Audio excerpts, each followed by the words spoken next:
Hello, all my TW555 members here at Midway. Welcome back to the Quick Question Podcast. I am your host, Eric Perez. I'm one of your station alternate union reps alongside my co-host, Hugo Valles, your safety rep for the station. Hugo. All right, he just ruined it. So let's just keep going, and we're going to talk about the quick thing is lockers. We're going to get this thing going. Lockers are getting put in, and they look like... they look half of what they were. Yeah. They're wider. They're wider and big. I mean, I remember they look like my old locker from my old football stuff locker. I mean, if I could fit shoulder pads and the rest of the shit that I had in there, then I'm pretty sure we're fine, guys. Yeah, they are I hope smaller. everybody knows how to fold. Yeah, they're wider. they're wider. They're deeper, but but yet they are half the size of the old ones. So we'll just have to make Now, the girls, I know there's not enough lockers, actually, for the girls, they said. Are you kidding me? Yeah, there's not enough lockers for the girls. So I think 12 are without them. I would imagine many women working there? Wow. I didn't think so. I didn't think we had that many women. We only started, remember when we started, it was like maybe 4. Yeah, it was like 4. But now, there's a good amount of them. Well, that's good. But that's good. Thanks for joining the workforce, ladies. Yes, damn. Well... This will be our last episode because of that comment. But seriously, those 12 may have to get moved back into to the one closer to the comm. The little small one, I guess they have no choice because we got to put them somewhere.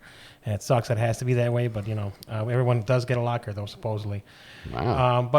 So we're going to keep this going. Hugo, any safety stuff, buddy? Yeah, we got a couple of things. Actually, got a lot of things. GSC will be putting torque seals on the lug nuts on the vehicles as a precaution to indicate that if they've been tampered with or if they're actually falling off. There was actually another incident where we had a vehicle lost the wheel, and it was on the driver's side. Luckily, nothing happened to the agent, and he was wearing a seatbelt. But this is a phenomenon that's been ongoing. As you remember, a while back, it happened at Midway a couple of times, and I had to pull every tug offline, and they found out that the lug nuts were not torqued to spec. To the specifications indicated in the manual. Other than that, because of that, remember the person that got ejected in Atlanta? Yeah. Well, guess what? There was 3 more after that. There's 3 more incidents. 3? I thought there was 4. There's just 3 more. No, 4 is including him. 4 was including the one in Atlanta.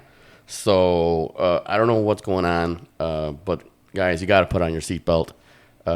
It's not a joke when you get ejected. One of the agents he received severe injuries because he became stuck. He jumped out and got stuck between the tug and the cart. Oh my God! It could have been fatal. Yikes. So imagine if it kept moving. Luckily, it stopped, and it did not look good. Look, guys, I know that it sucks. I mean, I don't know why it would suck. I mean, look, again, you're tampering with concrete and cast iron steel. That's what this stuff is made of, and glass because you're gonna go through the windshield depending on how you get hit. Right. So put it on, man. They're not just trying to just enforce the rules. Like this is to keep you safe. So now, from what I'm hearing through the grapevine, it hasn't been confirmed by a manager, but it's just through the grapevine that they're going to start issuing harsher discipline for not wearing seatbelts. And if they find you tampering or pretending like you have it on, they're looking, again, this is just speculation. They're looking at automatic termination. Now, again, I don't think contractually they have the right to do that. So I think that this is just something that just got a rumor that just got out of hand. But we know for sure that they're looking into harsher discipline, probably a final letter of warning, maybe a final letter of warning with suspensions. We're still going to grieve them, but in the end, we can't argue not putting a seatbelt on. This is going to protect you. If these incidents doesn't kind of put in your head, hey, put your seatbelt on. I you know what? Then I don't know what else to say because we're trying to save your life. It ain't about getting written up or not. It's about just making sure that you wake up the next morning. Right. In the end, that's all that matters. It's you coming back, to work, and you going home safe to see all your loved ones. Mm. What else you got, Hugo? Any vehicle that's been retired and, tagged out should not be used. I don't know how some of this equipment is getting back. I know maybe some people are going to GSC, but these vehicles are not being fixed that are retired. They're actually being sold. So any required fixings on it, they're not going to do. So whatever's broken on it, they're not going to be liable if you take it and you're actually working with it. So please do not go to GC and pick up any of these vehicles, especially if they're not on the ready line. Let us handle that, all right? Thank you. Nice. What else you got, buddy? Keep going. Sure. GC's also been working on some charging cords. You know how that's been a hot topic. Yeah. With these tugs, the electric tugs. But they have been looking at some of these charging cords, and they actually found some charging cords are damaged. So they are either replacing them or they are repairing them. Are they adding? What are they doing with the chargers? Any, you know? Nothing yet. They actually we want to dig out the one that's underneath the triangle. But, you know, there's a lot of shit in there that they got to move. So we got to move that out of the way. And I did give them the plans, but right now it's kind of on hold because this person's not here. But I'm going to try to email those plans to someone else. I'm going to try to see if we can relocate some of them, especially because you can't even get to them. The one thing is we have to find a spot where there is electricity being channeled through. So probably close to a lot of the red screens, maybe that could be done. So still a work in progress. I know it's slow, but still working on it. All right, cool. We're going to swing back to me. I'm going to talk about what you guys are getting to comply about is the new comply is the FTO Freeday declaration. The vacation, that day FTO Freeday declaration that we do every year. Pretty much, it's going to be online now. It's going to be on Stars, which is great finally, and I'm glad they did it as soon as possible because, I mean, there are a lot of guys that are stuck on free days because that's what you default to when you do not turn it in. If you don't turn it in when they start collecting them, you default to free days for the year after. Now, a lot of guys say, "Hey, then I turned it in," and you know we have to prove you turned it in. And if we can't prove you turned it in, then unfortunately there's nothing we can do because they're going to sit there and say they're going to argue, "Well, how do we know he did turn it in?" And then of course you're going to say, "Of course we're going to tell him, well, he did. He said he turned it in. He filled it out. He did it, and he turned it in." And they're going to say, "Well, where's the proof? Where's the camera?" And unfortunately for us, there is no camera there. Nope. We have to prove you turned it in. So, but what this does, this eliminates all that. Yes. So thank God those of you that got screwed over because of they probably lost it. Because it does happen. They do lose it from one thing to another. Somebody could drop it, or somebody could just throw it. I've seen it happen. Unfortunately, I still can't. It doesn't help you guys that say that you turned it in and they don't have it. But unfortunately, it's you're screwed. So, but now this eliminates that. So now when you actually do it online, they're going to actually record that you turned it in. So now what this is, the declaration is every year you declare whether you want free days or FTOs for next year. Obviously, we all want FTOs because FTOs are like that days. We can use them how we want to, whereas free days, you have to take one every month. Now with FTOs, they're called flex time off days. You earn them the year before, so you're actually earning them now. So you would learn them all year. So if you work January through October, you've earned 10 for next year. You can only earn up to 10. We can't earn anything in November and December because that's Thanksgiving and Christmas. So we earn the other 10 through the other months. You have to work at least 40 hours a month to get that for that day. So for that one FTO day. So January, if you work, you get one. All of February you work. Now, if you're on OGI and unfortunately you're out for a month or two, then you're going to lose those days. I say if you're losing any of those days that you would choose free days for next year because at least you get 10. If you're out for 4 months this year, you're only going to get 6 for next year. So you obviously 6 FTOs. So a free day would be better. But the only shitty part is that you would have to actually bid a free day every month. And what free days are also going online as well. So you can actually start bidding for free days. I think that's already started already. So that's a big thing too. You could also bid online, and then hopefully the FTO bid will come online soon enough after that. But for now, the declaration will come out in October. You're pretty much you're declaring whether you want that days or also block weeks besides the free day and float and the FTOs. You're also declaring what you want to do with your weeks. So if you have 2 weeks, which most of your new hires do, you would put 2. You had put 2 weeks. I know they're going to tell you how many that weeks you want. it just you guys have 2 weeks. 5 days, 5 and 5.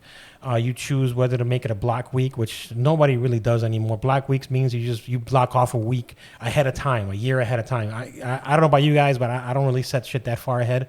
So I like my dat weeks. I like to use dat days. So I would put mine. And now now as far as vacation goes, your new hires, you don't get your 3rd week until your 5th year. And then you don't get your 4th week until your 10th year. And then you don't get your 5th and final week to your 18th year. Yeah, you have to wait a long time. Yeah, that's a long time. You have to wait a long time for that 5th week. But trust me when I tell you, it's worth it because yes. I love that extra 5 days. I mean, I have 35 days total? Yeah, we have 35 days total. Yeah. And, well, I count the 10 FTOs, but right. It's actually 25 dat days, 10 FTOs. Right. But, yeah, I get to use them however and whenever I want. So it's a thing of beauty. But, yeah, we will be declaring those in October. It's going to be online. If you have any questions on how to do it, I mean, it is on the comply. It will show you. But if not, come over to talk to me. I'll actually help you how to do it. All right, Hugo, what you got? All right. GSC is complaining about picking up the equipment. You know how it goes when you tag it out. They let the comm know where it's at. They put it in the EBIS system. They come pick it up. And, lo and behold, the belt loader is being used on a plane with the tag out, on it. Mm-hmm. And they're like, dude, what the hell? You're not supposed to be using it as a tagged out. Please, you want the shit fixed, let it be out there, let it get picked up, and let it get fixed. A lot of people are complaining, why isn't any of this shit fixed? Well, it's because people are doing this shit. That's why. Can you please refrain from doing that? Once it's tagged out, it's tagged out. Don't use it anymore, please. Another thing is, you're not supposed to tamper with the lights, especially, the light bulbs that you twist up in the ceilings. They've been doing that, but people have gone to the extreme where they actually snip the wires to the lighting. They've been snipping the wires, and you're not supposed to do that because if there's an emergency and there needs to be some sort of evacuation, they need lighting. They need adequate lighting so we can know where the hell we're going. All right. I understand that you guys want peace and quiet, but it's a workplace and not an area where you sleep in. All right. So let's relax on that. What else do I got? Please do not move Provo trucks out of the safety zone. If there's a Provo truck sitting in the middle of the safety zone and you don't see the Provo driver, beer. Yeah, you're talking too much. No, go ahead. Damn. Well then, you're not trained on that piece of equipment. All right, just a reminder, do not touch it. You don't even know if there's anybody on that truck. So if you move it, you don't know if that agent is in that box and you're actually going to injure that person. So please, if anything, just hold out that plane. Put your X up, wait until the driver moves the truck. I don't care if he takes an hour. I don't care if he's taking a shit and you have to wait for him. You have to just hold the plane out, all right? Do not put yourself in a situation where you are going to get in trouble.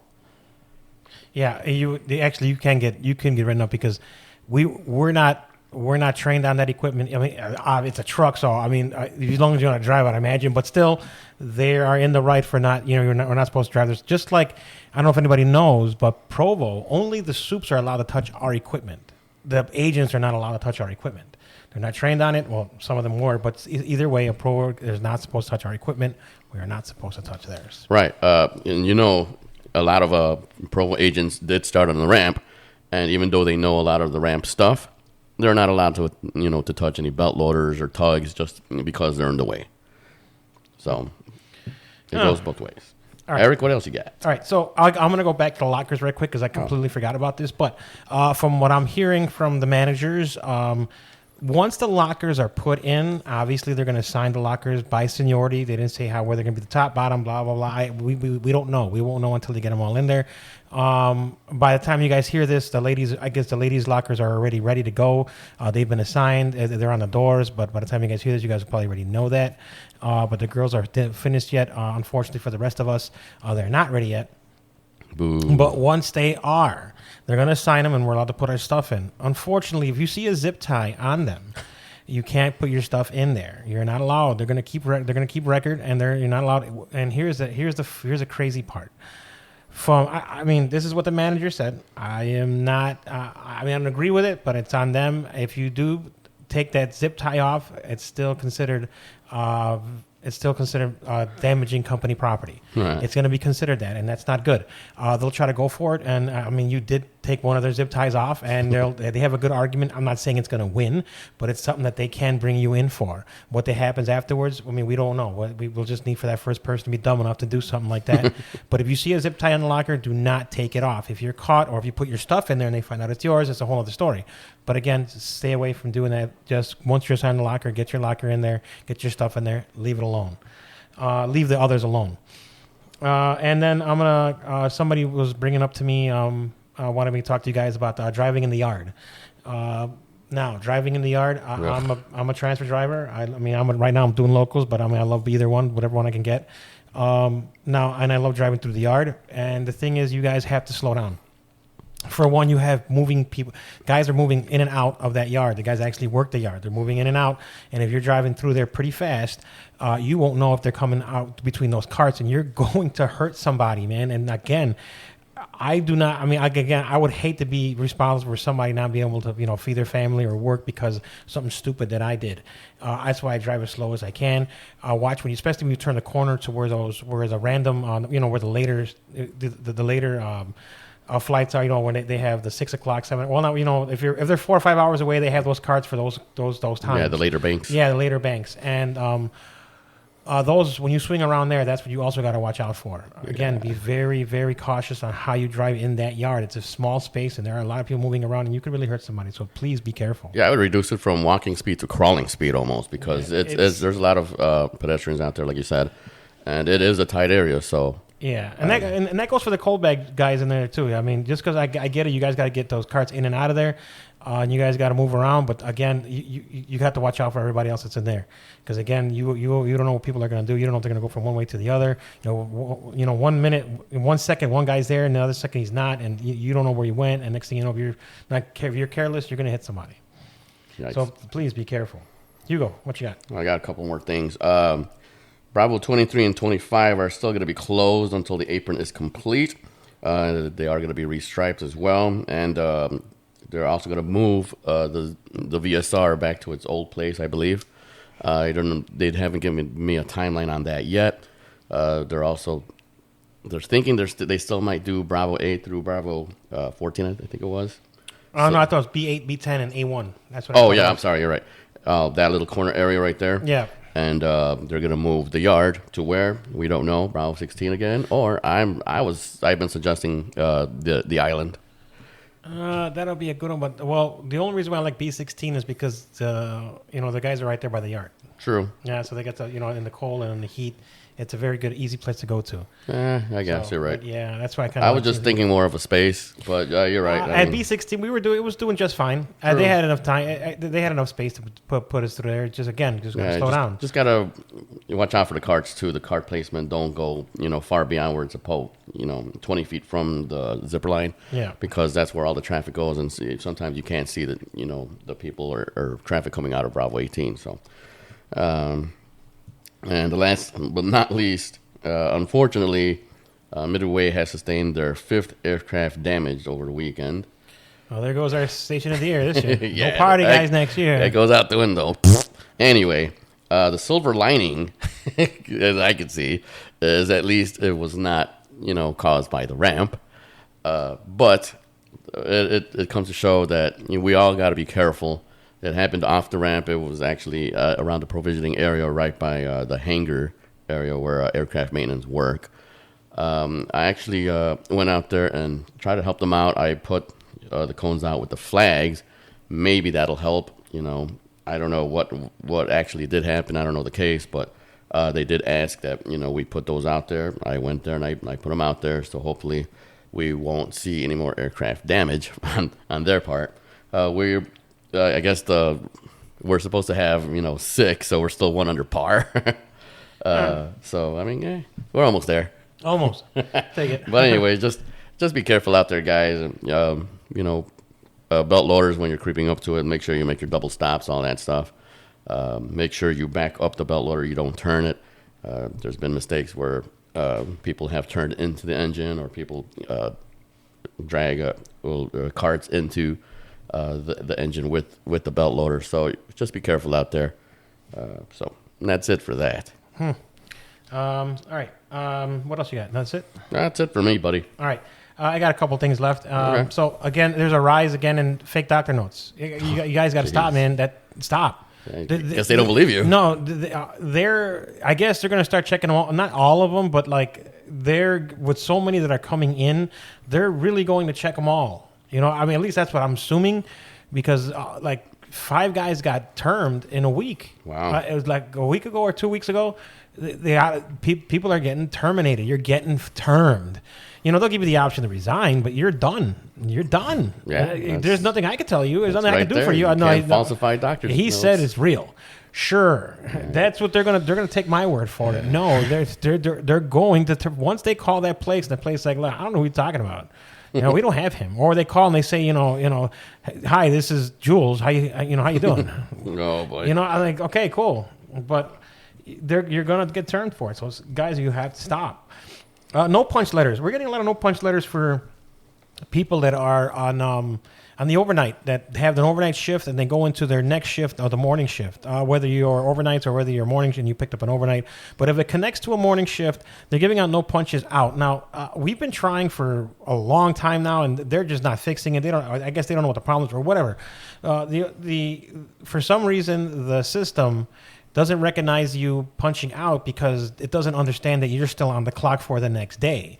So they're just, I guess that's how it is, but we don't know what's wrong with this. They don't know what's wrong with the system, or they're not trying. I don't know. Whatever the case may be, a lot of people are getting no punches out. Don't freak out right away. More than likely, it's already gone. I mean, if you want to put on there that you were on a tour, that's fine. Just put that on there. I mean, I'm not a fan of anybody writing on. You're not really supposed to write on those write-ups. It's just you're putting something on paper that can be, used against you in any way. That's why I really don't say don't write on your write-ups. Don't write anything. Just sign them, bring them to us. But on this one, just say you were on a tour. That way, when it gets back to them, they can check. They're probably going to go away anyway. More than likely, by the time you give it to us and we investigate it, it's already gone. More than likely, there's a select few that actually stick around and they stay on, and we got to fix it. But in the end, they're really good at actually getting rid of them. But if you do get it and you're on an overnight, either give it a couple days and then check to see if it's still there, or just bring it to us. Obviously, we can always check. But if you can just because we're busy enough as it is with other people's stuff, but it would help us out dearly if you could just check to see if it's still there a few days later. I guarantee you more than likely it's going to be gone. And if it's still there, then yes, don't get me wrong, we will check it out for you.